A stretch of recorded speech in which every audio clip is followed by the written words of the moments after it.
Mill faked my husband's fertility test to make him think that I cheated after I got pregnant, then kicked me out. He wanted me back when he found the truth, but I filed for divorce. My husband Clark and I, both 27, are currently in the process of getting a divorce, and I just found out most of it is happening because his mother had been poisoning him against me. He and I started dating 4 years ago, got married 2 years back, and for the past year or so, we've been trying for a baby. But unfortunately, we haven't been very lucky there. In spite of our consistency, I haven't been able to get pregnant yet, and it has taken its toll on our marriage. Neither of us wanted to entertain the idea that maybe one of us was infertile, so we just kept trying, and we didn't discuss the pregnancy thing too much, but the frustration took form in other fights, so we would get into a lot of petty and irrelevant fights about small stuff recently. Things were pretty strained between the two of us, but then, about a month ago, I found out that I was finally pregnant after a really long time of trying.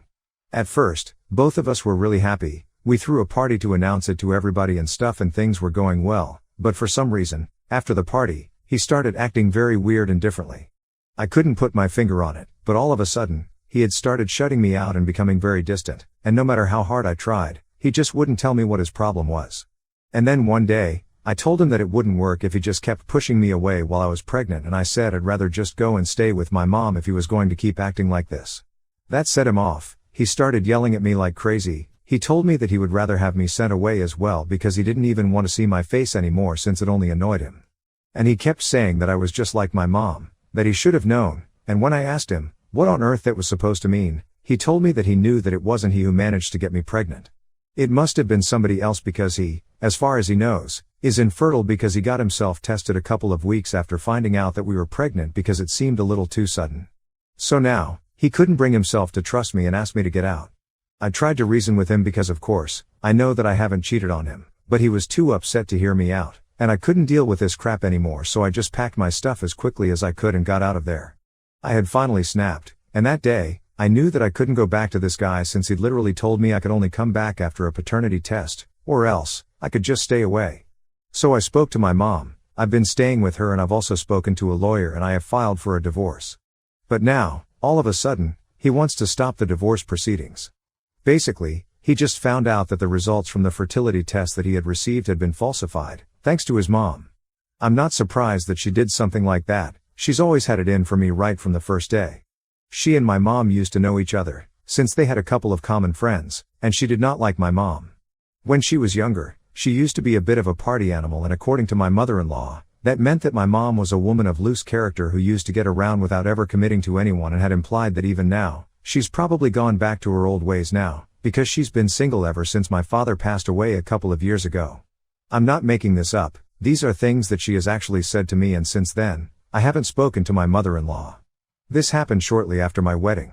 I guess my mother-in-law and I got into an argument about something, and she just said all these horrible things about my mom, so I told my husband that he could keep in touch with her if he wanted to, but I wasn't going to.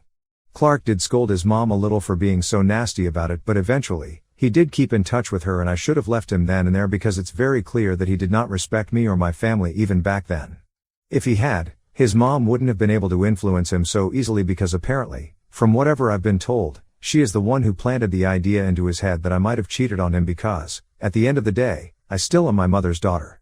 So that's why he felt the need to get a fertility test after telling his mom that I was pregnant, and unfortunately, his mom was able to convince him to get himself tested at her brother's clinic. Clark got duped by his own mother and uncle because they ended up falsifying the results, just to start trouble between the two of us, and he fell for it. A couple of days ago, he saw some conversations between his mom and his uncle on her phone, and that's how he found out the truth. Now he's cut his mother off and he's begging me to come back, but there's no way that's happening. 2 weeks have already passed since I was kicked out, and I just can't imagine going back to him after everything that happened, because it has become very clear to me that he doesn't trust me, and I don't think I can stay in a marriage with no trust at all. The fact of the matter is, regardless of whatever his mother told him, he doubted me and thought I was cheating on him, and I've been feeling terrible about it, so I don't want to go back. I've spoken to my friends about this, and while they do agree that it was really stupid of him, I need to think about things from his perspective as well. Because at the end of the day, he did receive those test results, and anybody in their right mind would obviously instantly believe it. And he might have been struggling with what to do with that information as well, because it's not like he found out, and then he immediately kicked me out. It took him a couple of weeks, and he only got triggered when I mentioned my mom. So they think it must not have been an easy decision for him either, and I need to give him the benefit of the doubt, at least for a little while. Besides, It's pretty clear that my mother-in-law had been poisoning him against me and my mom for years, so that was bound to have some effect. No matter what I do now, I can't change my mom's past. She was who she was, and it's not like I'm embarrassed or ashamed of her, but the factor remains that most people wouldn't look too kindly upon that lifestyle because it was true that she was with a different guy every weekend when she was younger. I'm not saying it to shame her, it's just how it was, and she herself has admitted it. Of course that doesn't give Clark and his mom the right to shame her for it either, but they are entitled to their own opinions. I just think it's weird to paint me in the same light, even though he's known me for years now. Anyway, I'm just confused because at the end of the day, he did receive those test results, and I guess if I was in his place, I would feel kind of iffy about it as well. But I still don't think I want to give him a second chance at this point, so Ida, if I want to get a divorce from my husband? Edit. I didn't mention it because it is not exactly relevant in my situation, but yes, Clark is suing his uncle and his clinic. What they did was a serious violation and they're going to get into a lot of trouble for that since he has proof. He has all those screenshots that he found on his mom's phone, and I'm hoping that he makes them pay for it. The two of them teamed up and ruined our marriage. They totally deserve whatever is coming. I find it shocking that his uncle risked so much to help his mom ruin our marriage because I didn't think anybody from his family, apart from his mom, would be able to hate me so much, but I guess that's not how it is. Update 1. It's been 2 weeks since my last update. I told Clark that I'm not coming back, and while I'm really sorry that he was fooled by his own mother and uncle, I can't help it because at the end of the day, it's true that he doubted me even though I had never given him a reason to do that. He hadn't been fully transparent in our relationship either, because he hadn't told me a thing about the fertility test. And even back when he was fighting with me and accusing me of being just like my mom, I had tried to tell him that he could just get tested again, because it must have been a mistake, or maybe he wasn't actually infertile anymore, because I was sure that the baby had to be his. I was sure on his behalf, but he didn't trust me enough and actually kicked me out when I was pregnant. On top of that, the things he had said about my mom were very disrespectful, and I was not going to tolerate that. My parents, regardless of how they used to be in the past before I was born, put an end to all their craziness and wild lifestyle for my sake and brought me up in the best way possible. My mom, she might have had her share of fun when she was younger, and maybe she didn't like the idea of commitment back then, but that was her choice. And I refuse to be ashamed of her for that, and at the same time, neither do I like the implication that I'm the same way, especially given the fact that I've been married to him for 2 years, and I was the one who said that I wanted to start trying for a baby. If that's not a commitment, I don't know what is. Anyway, the bottom line was that he had no respect for my family and he had no respect for me either, so I was not going to entertain the idea of going back to him. Now, he could just sit and regret whatever he had done. It was not going to change anything. After sending him that text, I blocked him, so he wouldn't be able to get back to me. For a couple of days, nothing happened, so I thought that maybe he had accepted his fate, but then, about 5 days after that message, he sent me a text from a different number saying that he really wanted to meet me and talk to me because he knew that we could work it out and he did not want to give up on our marriage so easily, especially right now, when I was about to become a mother. Ordinarily, I wouldn't have replied to that message, but the way he phrased it was very hypocritical and I didn't like that. Because I was about to become a mother, even when he had kicked me out, back then, it hadn't occurred to him because he was too busy thinking about himself and whatever nonsense his mom had been feeding him. And now, just because it's convenient for him, he thinks that he can ask me to come back and I'm gonna follow. So I just replied to him, saying that it was very hypocritical of him to bring these things up, especially when he didn't care about any of it just a couple of weeks ago.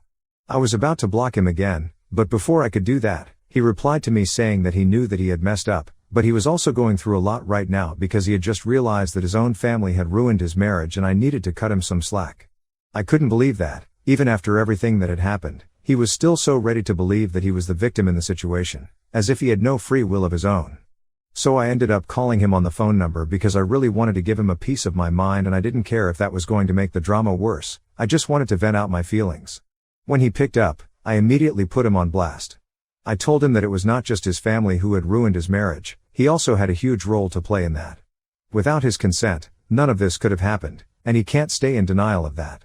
His mom was able to mislead him into believing that I might have cheated on him because, in his head, he could be misled. If he had trusted me the way I trusted him, he never would have even entertained that idea and would have spoken to me instead of going and getting a fertility test conducted and then kicking me out without even explaining anything to me. That's how healthy marriages work, people talk to each other instead of shutting each other out. So it was really weird of him to blame his family for everything, when he himself was equally at fault. He tried to interrupt me and defend himself several times, but I did not let him speak at all. I just told him that it was pathetic that even after all this, He still believed that he was a victim when he was just as bad as the rest of his family. For no reason at all, he had already been suspecting me, and his mom was just able to use that against us. It was his own insecurity and paranoia that ruined our marriage, and he can't run away from that fact. After having said all that, I finally hung up. Now I don't care what happens, I feel a lot better because I was able to get that off my chest. Update 2. Hey, it's been 3 weeks since my last update and the divorce has been going pretty smoothly, so I haven't had much to say. Ever since that last phone call, Clark and I have had no conversations apart from when we have to interact through our lawyers. But on a one-on-one basis, we've just been steering clear of each other. I know that he has filed a lawsuit against his uncle and his fertility clinic, so with that, and plus the divorce, I'm guessing that he pretty much has his hands full. We haven't even spoken about the child custody arrangement yet, but I'm guessing that we can put it off until our baby is finally born. I haven't really decided what I want to do about that because honestly, I would much rather have my baby with me at all times, but my mom thinks that that would be unfair.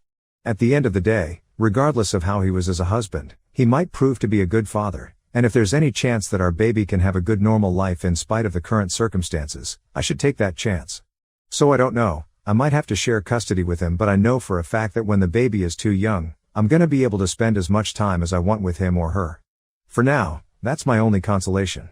My mom has been taking me to all the doctor's appointments and things have been going smoothly with the pregnancy as well, which I'm really thankful for because I'd been quite worried that all this stress was going to take its toll on my body and somehow affect the pregnancy.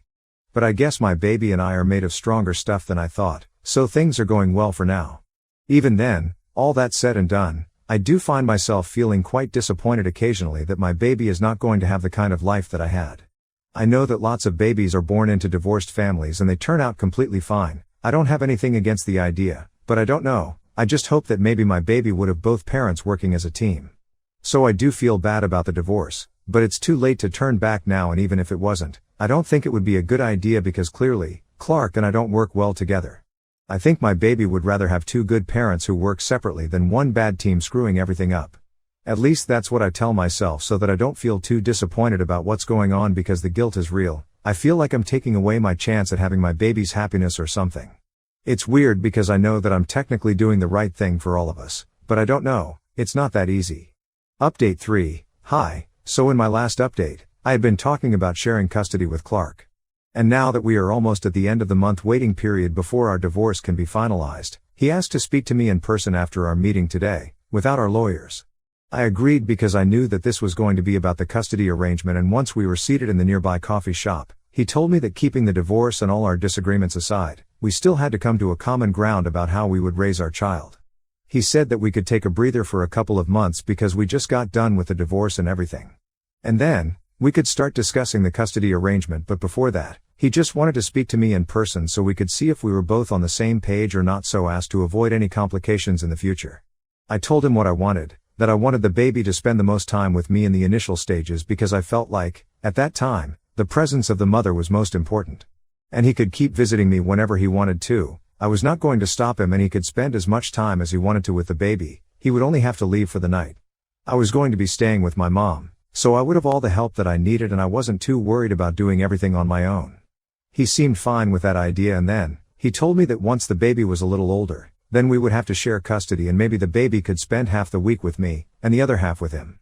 We spoke on it some more and decided to stick with this for now and make any changes once the baby is a little older, and if this arrangement doesn't seem fit then. We were able to come to an agreement about the custody. I think, we decided that in a couple of months, we would speak to our lawyers again, have the paperwork drawn up, and get it all covered legally. The discussion actually went a lot smoother than I expected, and by the end of it, I realized that this was the first time that we had spoken since that last phone call where we fought, and we had managed to be civil with each other. So I realized that maybe co-parenting the baby was not going to be that difficult of a task anyway. And I'm really glad for that, because if he was planning on being difficult throughout that, I might have had to file for full custody, and I really wouldn't have enjoyed that because I'm sure that he would have fought tooth and nail and that would have been a whole thing. Rather than that, I'm glad that the two of us have decided to put our differences aside for now, just for the sake of our baby. In fact, after we got done talking about the custody arrangement, he even told me that he was really sorry that he hadn't been there for me as the father of the baby and that I had to deal with all the medical stuff with just my mother by my side. I told him that it wasn't that big of a deal, but he promised me that from now on, he was going to try and be there for me because that's the least he could do for me and the baby after everything that he had screwed up. He didn't say the words, but I knew that he was sorry about everything that had gone wrong. I guess he was scared of ruining the conversation that we were having, so he didn't bring it up, but he hinted at it, and that was enough for me. At least he has realized his mistake and isn't trying to get defensive anymore, and maybe later on, he'll actually apologize, but for now, this is good enough. He has also told me how things with his lawsuit against his uncle are going, and I know he's going to win a significant amount of money from that lawsuit, half of which he has already committed to me as child support. So for my sake, and the baby's sake, I really hope that he wins. And also because it's what should happen, I really can't wait to see his uncle and his mom lose because they totally deserve it. My anger against Clark has pretty much faded away because I think whatever has happened, it's done with. Now we just need to focus on the future and make sure that our baby grows up to be happy. But I don't think I'll ever stop hating his mom and his uncle. In fact, I think I might just include it as a clause in the child custody arrangement. I don't want my baby anywhere near that woman and her brother. She doesn't deserve to be the grandma of the child whose life she tried to ruin. That's not gonna happen, not on my watch at least. My baby will only have one grandma, and it's going to be my mom, and if Clark has a problem with it, I might just go for full custody anyway. But whatever, that's for me to worry about in the future. Right now, I just want to take a break because I've just come out of a very stressful situation. Update 4. Hi, it's been 2 months since my divorce was finalized and I'm currently nearing my 3rd trimester, so things are getting pretty heavy.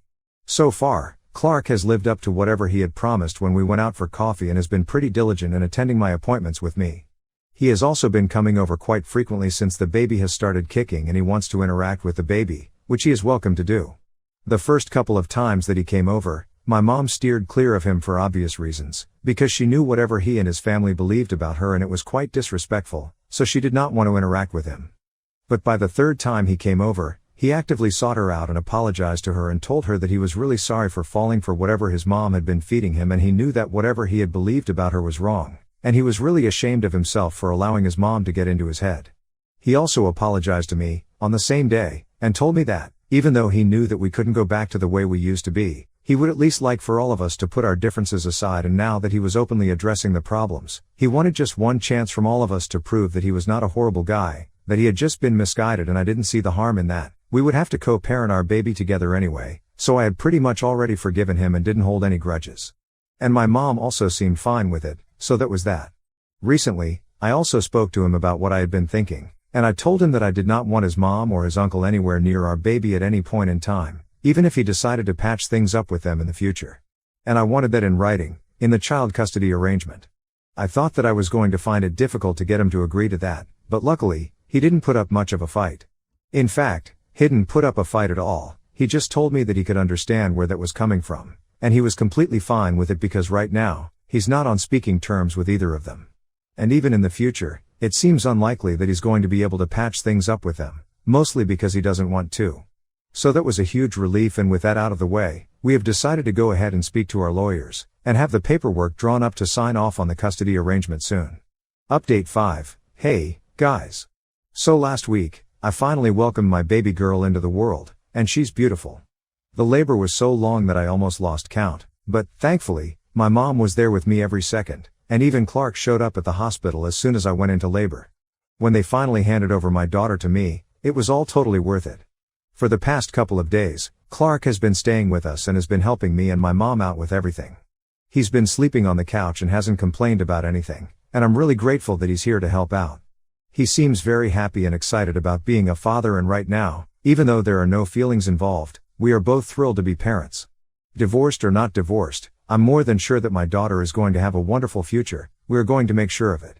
The custody paperwork has all been signed, and I'm glad that we got that out of the way because I don't think that we're going to have time for anything apart from our daughter in the near future. I don't think I'm going to be posting any updates either for a couple of months because I want to focus completely on my daughter. I guess every new parent will know exactly what I'm talking about.